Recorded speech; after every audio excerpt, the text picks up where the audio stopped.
We're here on this wet and rainy day in LA outside the Chinese Theatre on Hollywood Boulevard. It was recently announced that Liam Neeson would earn a star on the Walk of Fame, so it got us thinking, what other Irish names have been inducted on this famous stretch of road?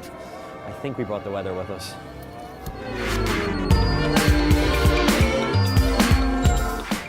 One of Hollywood's biggest stars back in the day, and guess what?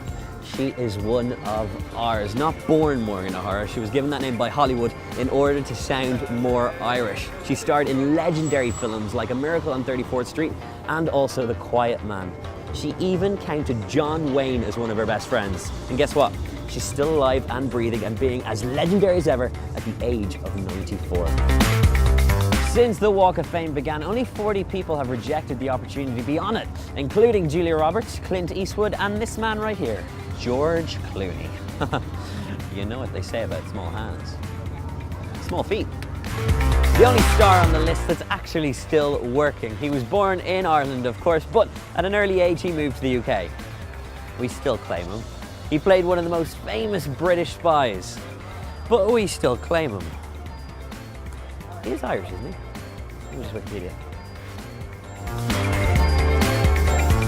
Ireland is also the only country in the world that has its own star. Look, see? It's amazing. Move your foot. What? Move your foot. Still counts. And finally, someone who may not be as familiar. George Brent, originally born George Nolan in County Offaly. He spent a few years growing up in New York before heading back to Dublin to study, where he became a courier for none other than Michael Collins himself. There, he got a bounty on his head and had to flee the country.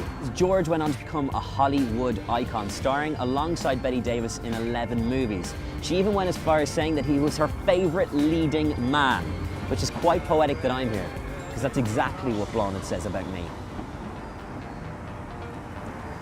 She's never actually said that. And there you go, just a few Irish names on the Hollywood Walk of Fame. In many years to come, I'm sure there's going to be plenty more. In fact, I found a blank one, and I think there's space for me. Guy in Shop on Fair City.